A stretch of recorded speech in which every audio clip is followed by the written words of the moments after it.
Hello, my dear students. Welcome to Teacher at Home. Today, class, we are going to learn the first chapter, Events and Process. So, let's come to this chapter, the rise of nationalism in Europe. In 1848, Frederick Sorio, a French artist, prepared a series of four prints visualizing his dream of a world made up of democratic and social republics. As he called them, the first print of the series shows the peoples of Europe and America, men and women of all ages and social classes, marching in a long train and offering homage to the Statue of Liberty as they pass by it. As you would recall, artists of the time of the French Revolution personified liberty as a female figure. Here you can recognize the torch of enlightenment she bears in one hand and the charter of the rights of man in the other. On the earth, in the foreground of the image, lie the shattered remains of the symbols of absolutist institutions. In Sorio's utopian vision, the people of the world are grouped as distinct nations identified through their flags and national costume. Leading the procession way past the Statue of Liberty are the United States and Switzerland, which by this time were already nation states. France, that is absolutist, literally a government or system of rule that has no restraints on the power exercised. In history, the term refers to a form of monarchical government that was centralized, militarized, and repressive. Utopian, a vision of society that is so ideal that is unlikely to actually exist. Identified by the revolutionary tricolor, has just reached the statue. She is followed by the people of Germany bearing the black, red, and gold flag. Interestingly, at the time when Sorio created this image, the German people did not yet exist as United Nation. The flag they carry in an expression of liberal hopes in 1848 to unify the numerous German speaking principalities into nation state under a democratic constitution. Following the German peoples are the people of Austria, the kingdom of two Sicilies, Lombardy, Poland, England, Ireland, Hungary, and Russia. From the heavens above, Christ, saints, and angels gaze upon the sea. They have been used by the artists to symbolize fraternity among the nations of the world. A chapter will deal with many of the issues visualized by Sorio. During the 19th century, the nationalism emerged as a force which brought about sweeping changes in the political and mental world of Europe. And result of these changes was the emergence of the national state in place of the multinational dynastic empires of Europe. Concept and practices of a modern state in which centralized power exercised sovereign control over a clearly defined territory had been developing over a period of time in Europe. But a nation state was one in which the majority of the citizens, and not only in its rulers, came to develop as a sense of common identity and shared history or descent. The commonness did not exist from time immemorial. It was found, forged through struggles, through the actions of leaders and the common people. This chapter will look at the diverse process through which nation states and nationalism came into being in 19th century in Europe. Ernest Renan, what is a nation? In a lecture delivered at the University of Sorbonne in 1882, the French philosopher Ernest Renan outlined his understanding of what makes a nation. The lecture was subsequently published as a famous essay entitled Quest Sequinen Nation. In this essay, Renan criticized the notion suggested by others that a nation is formed by a common language, race, religion, and territory. A nation is a culmination of a long past of endeavor, sacrifice, and devotion.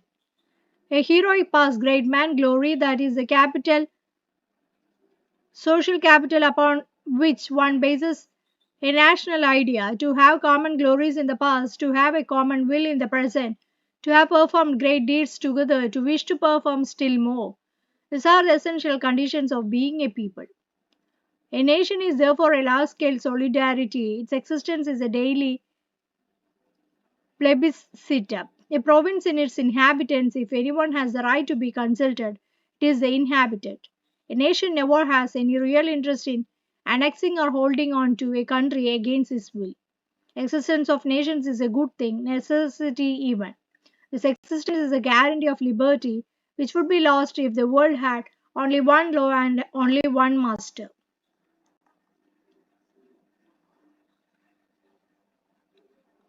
The French Revolution and the idea of the nation. The first clear expression of nationalism came with the French Revolution in 1789. France, as you would remember, was a full fledged territorial state in 1789 under the rule of absolute monarch. Political and constitutional changes that came in the wake of the French Revolution led to the transfer of sovereignty from the monarchy to a body of French citizens. The revolutionary proclaimed that it was the people who would henceforth constitute the nation and shape its destiny. From the very beginning, the French revolutionaries introduced various measures and practices that could create a sense of collective identity amongst the French people.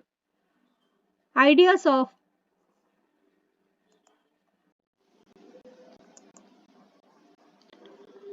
Ideas of La Patrie, fatherland, and Les Citoyens in the citizen emphasize the notion of a united community enjoying equal rights under a constitution. A new French flag, the tricolor, was chosen to replace the former royal standard. A States General was elected by the body of active citizens and renamed the National Assembly. New hymns were composed, oaths taken, and matronas commemorated, all in the name of the nation. A centralized administrative system was put in place and it formulated uniform laws for all citizens. Within its territory, internal customs, duties, and dues were abolished and a uniform system of weights and measures were adopted. Regional dialects were discouraged and French, as it was spoken and written in Paris, became the common language of the nation. Revolutionaries further declared that it was the mission and the destiny of the French nation to liberate the people of Europe from despotism, in other words, to help and other peoples of Europe to become nations. With the news of the events in France reached the different cities in Europe, students and other members educated middle class began setting up Jacobin clubs.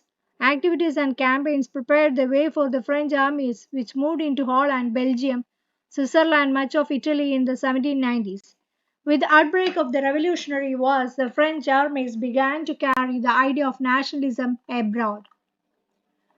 Within the wide swath of territory that came under his control, Napoleon set about introducing many of the reforms that he had already introduced in France. Through a return to monarchy, Napoleon had no doubt destroyed democracy in France, but in the administrative field, he had incorporated revolutionary principles in order to make the whole system more rational and efficient. The Civil Code of 1804, usually known as the Napoleonic Code, did away with all privileges based on birth, established equality before the law, and secured the right to property. This code was exported to the regions under French control. The Dutch Republic in Switzerland, in Italy and Germany, Napoleon simplified administrative divisions, abolished the feudal system, and freed peasants from serfdom and manorial dues. In the towns too, guild restrictions were removed. Transport and communication systems were improved. Peasants, artisan workers, and new businessmen enjoyed a newfound freedom. Businessmen and small scale producers of goods, in particular, began to realize uniform laws, standardized weights and measures, and a common national currency would facilitate the movement, exchange of goods and capital from one region to another. However, in the areas conquered, the reactions of the local populations to French rule were mixed. Initially, in many places such as Holland and Switzerland, as well as in certain cities like Brussels, Mainz, Milan, and Warsaw, French armies were welcomed as harbingers of liberty, but the initial enthusiasm soon turned to hostility as it became clear that the new administrative arrangements did not go hand in hand with political freedom. Increased taxation, censorship, forced conscription into French armies, required to conquer the rest of Europe, all seem to outweigh the advantages of the administrative changes. Making of nationalism in Europe. If you look at the map of mid 18th century, you will find that there were no nation state as we know them today. What we know today as Germany, Italy, and Switzerland were divided into kingdoms, duchies, and kingdoms whose rulers had their autonomous territories. Eastern and Central Europe were under autocratic monarchies within the territories of which lived diverse peoples. They did not see themselves as sharing collective identity as a common culture. Often they even spoke different languages and belonged to different ethnic groups. Habsburg Empire that ruled over Austria-Hungary, for example, was a patchwork of many different regions and people. It included the Alpine regions, the Tyrol, Australia, and Sudetenland, as well as Bohemia, where the autocracy was predominantly German speaking. It also included the Italian speaking provinces of Lombardy and Venetia. In Hungary, half of the population spoke Magyar, while the others spoke a variety of dialects. In Galicia, the autocracy spoke Polish.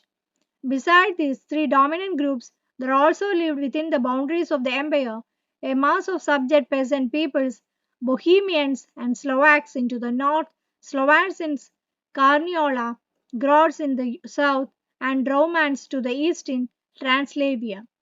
Such differences did not easily promote a sense of political unity.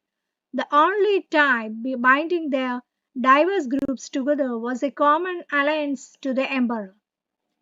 How did nationalism and the idea of nation state emerge? Autocracy and the new middle class.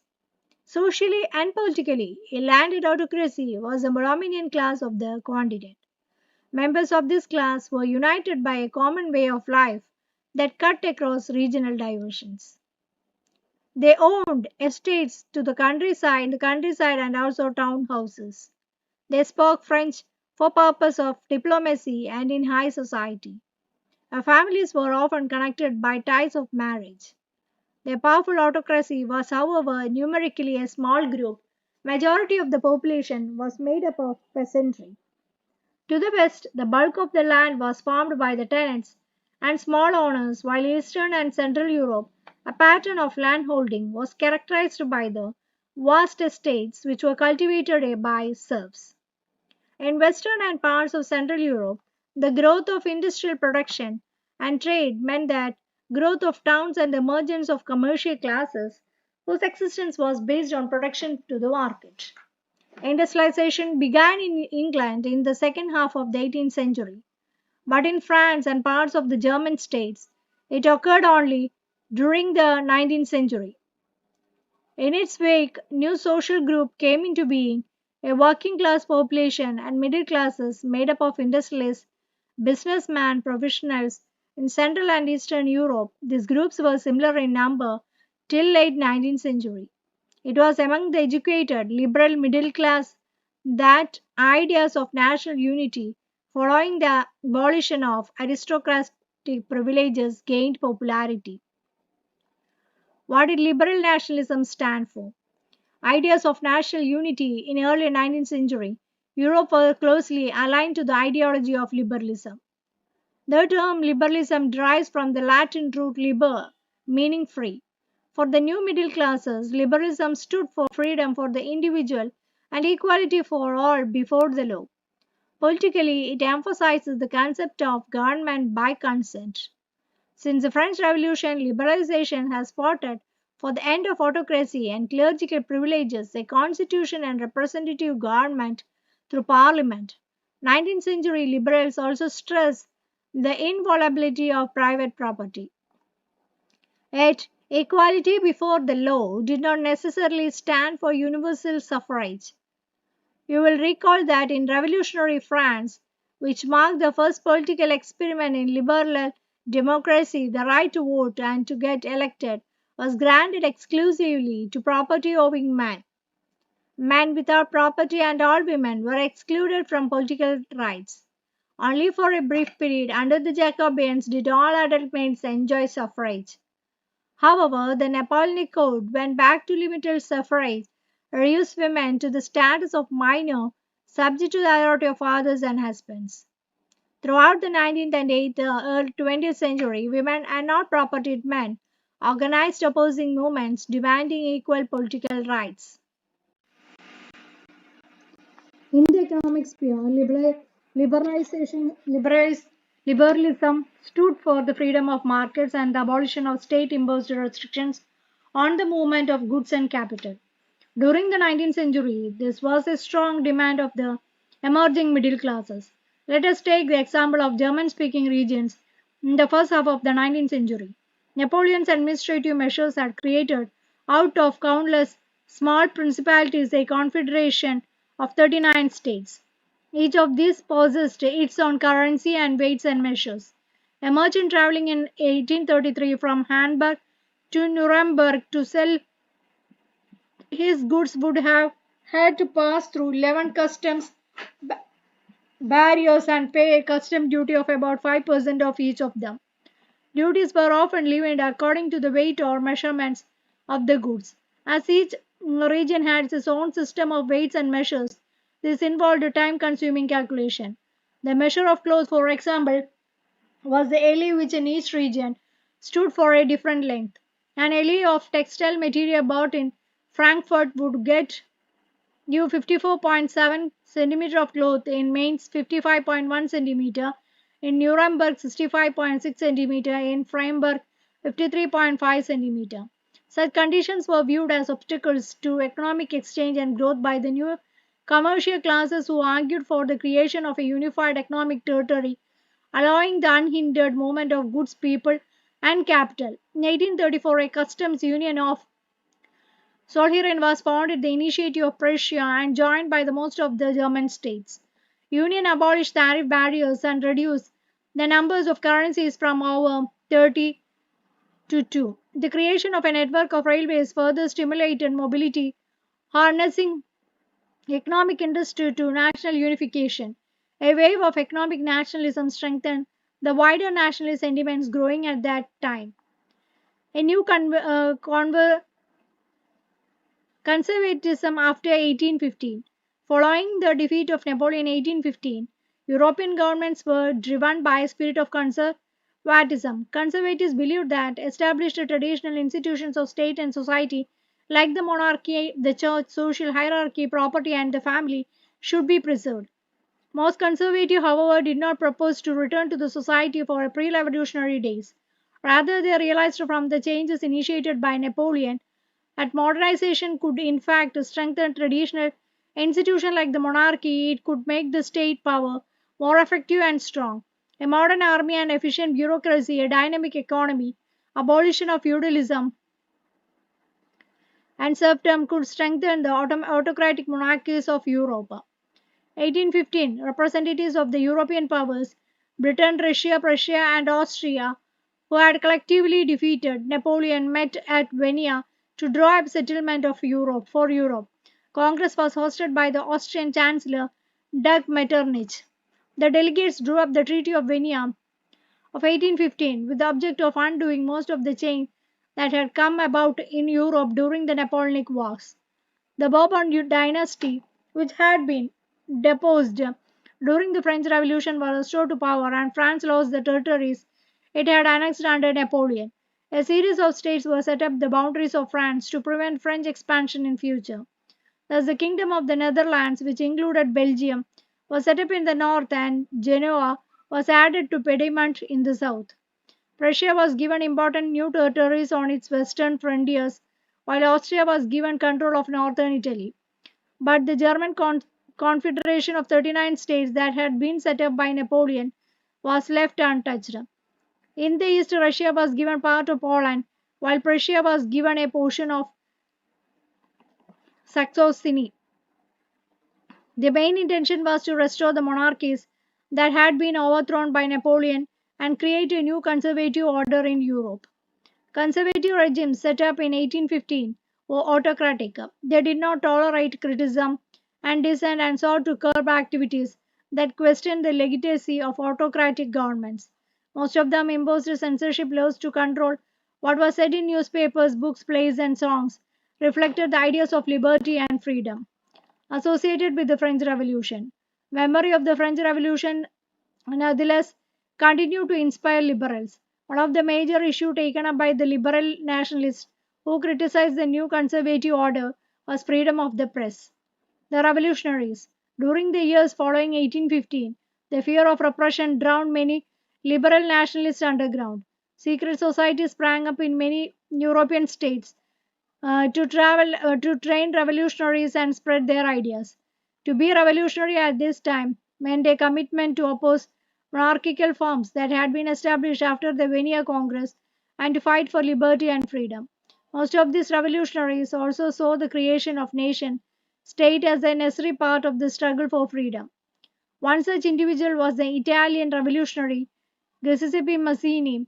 Born in Genoa in 1807, he became a member of the secret society of the Carbonari. As a young man of 24, he was sent into exile in 1831 for attempting a revolution in Liguria. He subsequently founded two more underground societies, first Young Italy in Marseilles and then Young Europe in Berne, whose members were like minded young men from Poland, France, Italy, and the German state. Mazzini believed that God had intended nations to be natural units of mankind, so Italy could not continue to be a patchwork of small states and kingdoms. It had to be forged into a single unified republic within a wider alliance of nations. This unification alone could be the basis of Italian liberty. Following his model, secret societies were set up in Germany, France, Switzerland, and Poland. Mazzini's relentless oppositions to monarchy and his vision of democratic republics frightened the conservatives. Metternich described him as the most dangerous enemy of our social order. Age of Revolution 1830 and 1848. As conservative regimes tried to consolidate their power, liberalism and nationalism came to be increasingly associated with revolution in many regions of Europe, such as the Italian and German states, the provinces of the Ottoman Empire, Ireland, and Poland. The revolutions were led by the liberal nationalists belonging to the educated middle class elite, among whom were professors, school teachers, clerks, and members of the commercial middle class. The first upheaval took place in France in July 1830. The Bourbon kings, who had been restored to power during the conservative after 1815, uh, reaction after 1815, were now overthrown by liberal revolutionaries who installed a constitutional monarchy with Louis Philippe at its head. When France ceases, Metternich once remarked, the rest of the Europe catches cold. The July Revolution sparked an uprising in Brussels which led to Belgium breaking away from the United Kingdom of the Netherlands, an event that mobilized nationalist feeling among the educated elite across Europe. Was the Greek War of Independence. Greece had been part of the Ottoman Empire since the 15th century. The growth of revolutionary nationalism in Europe sparked off a struggle for independence amongst the Greeks which began in 1821. Nationalists in Greece got support from other Greeks living in exile and also from West Europeans who had sympathies for ancient Greek culture. Poets and artists lauded Greece as the cradle of European civilizations and mobilized public opinion to support its struggle against the Muslim Empire. English poet Lord Byron organized funds and later went to fight in the war, where he died of fever in 1824. Finally, the Treaty of Constantinople of 1832 recognized Greece as an independent nation. Romantic imagination and national feeling. The development of nationalism did not come about only through wars and territorial expansion. Culture played an important role in creating the idea of the nation. Art and poetry, stories and music helped express and shape nationalist feelings. Let us look at Romanticism, a cultural movement which sought to develop a particular form of nationalist sentiment. Romantic artists and poets generally criticize the glorification of reason and science and focus instead of emotions, intuition, and mystical feelings. Their effort was to create a sense of shared collective heritage, a common culture past, as the basis of a nation. Other romantics, such as the German philosopher Johann Gottfried Herder, claimed that true German culture was to be discovered among the common people. Das Wort. It was through folk songs, folk poetry, and folk dances that the true spirit of the nation was popularized. So, collecting and recording these forms of folk culture was essential for the project of nation building. Emphasis is on vernacular language and the collection of local folklore was not just to recover an ancient national spirit, but also to carry the modern nationalist message to large audiences who were mostly illiterate. This was especially so in the case of Poland, which had been partitioned at the end of the 18th century by the great powers Russia, Prussia, and Austria. Even though Poland no longer existed as an independent territory, national feelings were kept alive through music and language. Karnol Karpensky, for example, celebrated the national struggle through his operas and music, turning folk dances like the Polonaise and Mazurka into nationalist symbols. Language too played an important role in developing nationalist sentiments. After Russian occupation, the Polish language was forced out of schools and the Russian language was imposed everywhere. 1831, an armed rebellion against Russian rule took place which was ultimately crushed. Following this, many members of the clergy in Poland began to use language as a weapon of national resistance. Polish was used for church gatherings and all religious instruction. As a result, a number of priests and bishops were put in jail or sent to Serbia by the Russian authorities as punishment for their refusal to preach in Russian. The use of Polish came to be seen as a symbol of the struggle against Russian dominance. Hunger, hardship, and popular revolt. The 1830s were years of great economic hardship in Europe. First half of the 19th century saw an enormous increase in the population all over Europe.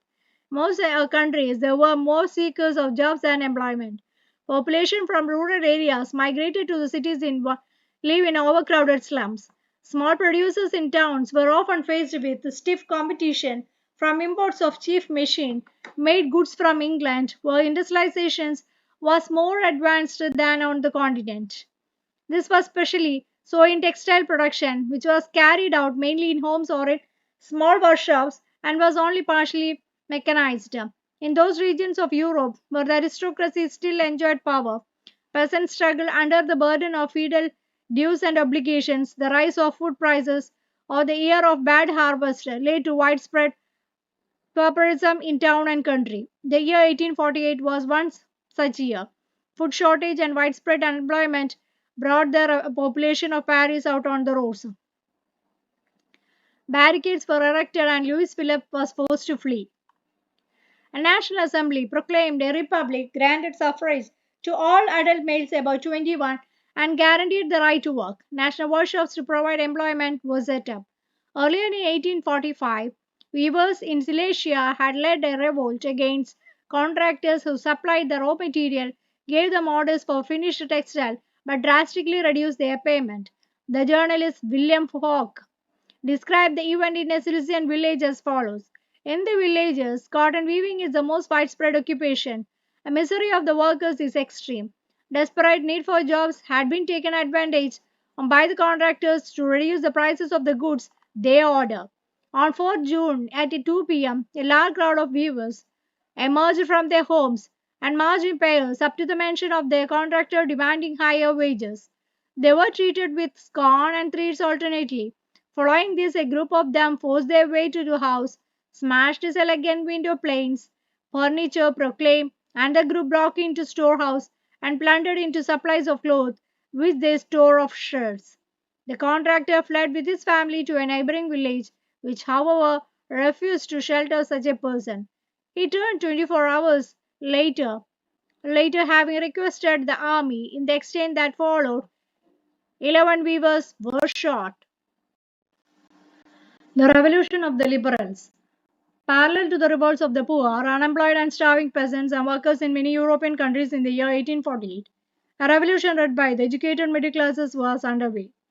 Events of February 1848 in France had brought about the abdication of the monarch and a republic based on universal male suffrage had been proclaimed.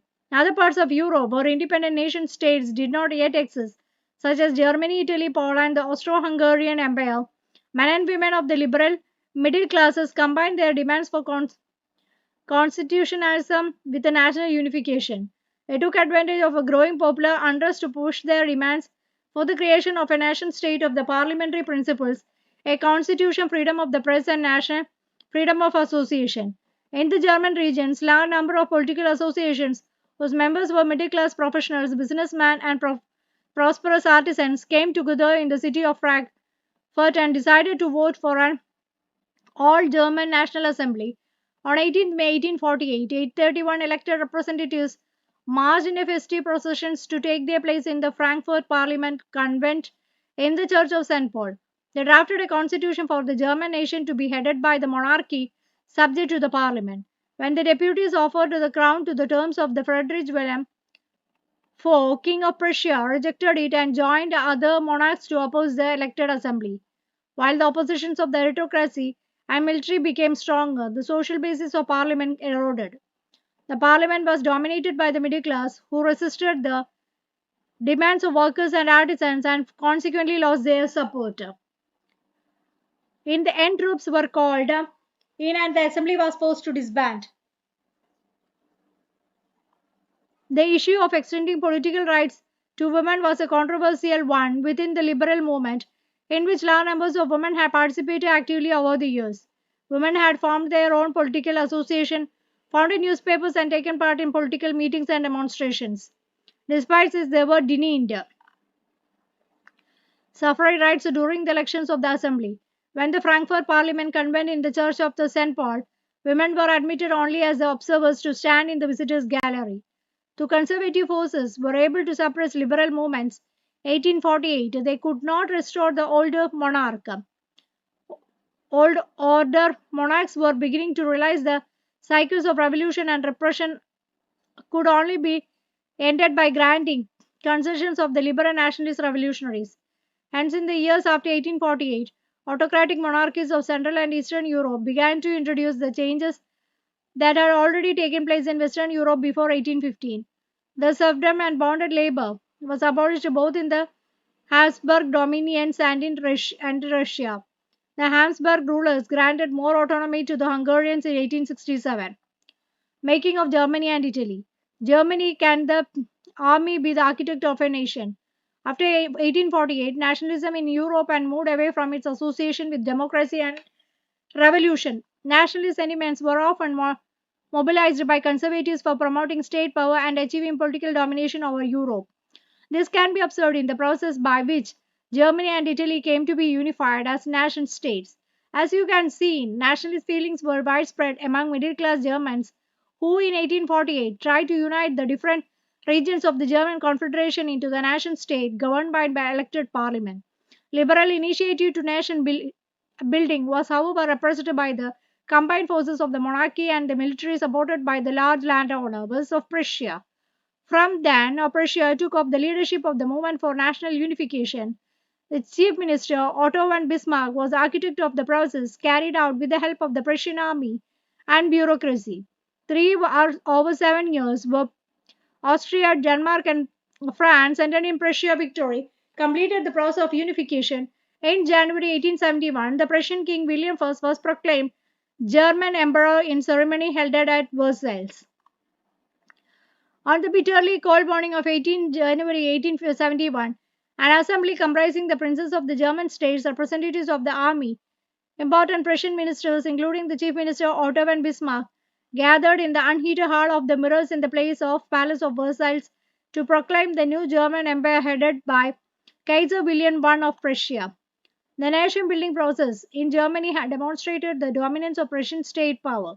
The new state placed a strong emphasis of modernizing the currency, banking, legal, and judicial systems in Germany. Prussian measures and practices often became a model for the rest of Germany. Italy unified.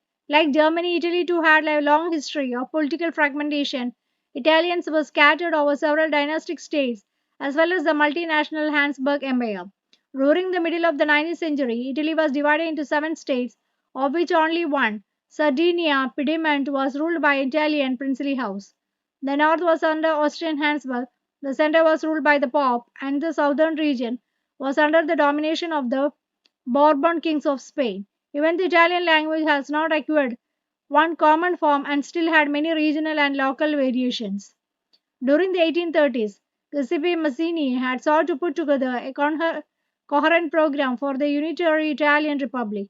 He had also formed a secret society called Young Italy for the discrimination of his goals. A failure of revolutionary uprisings, both in 1831 and 1848, meant that the mantle now fell on Sardinia Pediment under its ruler King Victor Emmanuel II to unify the Italian states through war. In the years of the ruling elites of this region, a unified Italy offered them the possibility of economic development and political dominance. Chief Minister Cavo, who led the development to unify the regions of Italy, was neither a revolutionary nor a democrat. Like many other wealthy and educated members of the Italian elite, he spoke French much better than he had Italian. Through a tactful diplomatic alliance with France, engineered by Cavour, Sardinia Pediment succeeded in defeating Austrian forces in 1859. Apart from regular troops, a large number of armed volunteers under the leadership of Giuseppe Garibaldi joined the fray. In 1860, they marched into South Italy, and the Kingdom of the Two Sicilies succeeded in winning the support of the local peasants in order to drive out the Spanish rulers. 1861, Victor Emmanuel II was proclaimed King of United Italy. However, much of the Italian population, among them rates of illiteracy were very high, remained blissfully unaware of liberal nationalist ideology. The peasant masses who had supported Garibaldi in southern Italy had never heard of Italia, believed that La Thalia was Victor Emmanuel's wife. A strange case of Britain. The model of the nation state, some scholars have argued, is Great Britain. In Britain, the formation of the nation state was not the result of the sudden upheaval of revolution. It was the result of the long drawn out process. There was no British nation prior to the 18th century. The primary identities of the people who inhabited the British Isles were ethnic ones such as English, Welsh, Scot, or Irish. All of the ethnic group had their own culture and political traditions. But as the English nation steadily grew in wealth, importance, and power, it was able to extend its influence over the other nations of the islands. English Parliament which had seized power from the monarchy in 1688 at the end of the protracted conflict, was the instrument through which a nation state with England at its center came to be forged. Act of Union between England and Scotland that resulted in the formation of the United Kingdom of Great Britain meant in effect, the England was able to impose influence in Scotland. The British Parliament was henceforth dominated by the British members. The growth of the British identity meant that the Scotland's distinctive culture and political institutions were systematically suppressed. Catholic clans that inhabited the Scottish Highlands suffered terrible repression whenever they attempted to assert their independence. The Scottish Highlanders were forbidden to speak the Gaelic language or wear their national dress, and large numbers were forcibly driven out of their homeland. Ireland suffered a similar fate. It was a country deeply divided between Catholics and Protestants. The English helped the Protestants of Ireland to establish their dominance over a largely Catholic country. Catholic revolts against the British dominance were suppressed after a failed revolt by Wolfe Tone and his United Irishmen 1798. Ireland was possibly incorporated in the United Kingdom 1801. A new British nation was formed through the propagation of the dominant English culture. The symbols of the New Britain, the British flag, Union Jack, national anthem, God Save Our Noble King, the English language were actively promoted, and the older nations survived only as the subordinate partners in this union. Ethnic, that is, relate to the common racial, tribal, or cultural origin or background that a community identifies with or claims. Visualizing the nation. While it is easy enough to represent a ruler through a portrait or a statue, how does one go after giving a face to the nation? Artists in the 18th and 19th centuries found a way out of personifying a nation. In other words, they represent a country as it were a person. Nations were portrayed as female figures. The female form, just chosen to personify the nation, did not stand for a particular woman in real life. Rather, it sought to give the abstract idea of the nation a concentrate form. That is, the female figure become an allegory of the nation. You will recall that during the French Revolution, artists used the female allegory to portray ideas such as liberty, justice, and the republic. These ideas were represented through specific objects or symbols. As you would remember, the attributes of liberty as the red cap or the broken chain, while justice is generally blindfolded women carrying a pair of weighing scales. Similar female allegories were invented by artists in the 19th century to represent a nation. In France, she was Christian Marinere, a popular Christian name, which underlined the idea of the people's nation. Her characteristics were drawn from those of liberty and the republic, the red cap, tricolor, and the cockade. Statues of Marini were erected in public squares to remind the public of national symbols of unity and to persuade them to identify with its marine images were marked as coins and stamps. Similarly, Germania became the allegory of the German nation. In visual representation, Germania was a crown of oak leaves, as the German oak stands for heroism.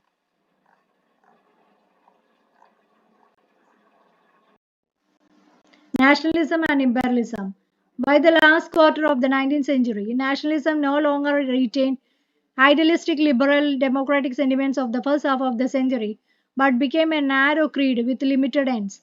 During this period, nationalist groups became increasingly intolerant of each other and ever ready to go to war. The national European powers, in turn, manipulated the nationalist aspirations of the subject people in Europe to further their own imperialist aims. More serious source of nationalist tension in Europe after 1871 was the area called the Balkans. Balkans was a region of geographical and ethnic variation comprising modern-day Romania, Bulgaria, Albania, Greece, Macedonia, Croatia, Bosnia, Herzegovina, Slovenia, Serbia, and Montenegro, whose inhabitants were broadly known as the slaves. La part of the Balkans was under the control of the Ottoman Empire. A spread of the ideas of romantic nationalism in the Balkans, together with the disintegration of the Ottoman Empire, made the region very explosive. All through the 19th century, the Ottoman Empire had sought to strengthen itself through modernizations and internal reforms, but with very little success. One by one, European subject nationalists broke away from the control and declared the independence. Balkan peoples based their claims for independence or political rights or nationality and used history to prove that they had once been independent but had subsequently been subjugated by foreign powers. Hence, the rebellions nationalists in the Balkans thought of the struggles and attempt to win back their long lost independence. As the different Slavic nationalities struggled to define their identity and independence, the Balkan area became an area of intense conflict. Balkan states were fiercely jealous of each other, and each hoped to gain more territory to the expense of the others. Matters were further complicated because the Balkans also became the scene of big power rivalry. During the period, there was intense rivalry among the European powers over trade and colonies, as well as naval and military might. The rivalries and were evident in the way the Balkan problem unfolded. Each power, Russia, Germany, England, Austro-Hungary, were keen of countering the hold of other powers over the Balkans, extending its own control over the area. This led to a series of wars in the region and finally the First World War. Nationalism aligned with imperialism led Europe to disaster in 1914.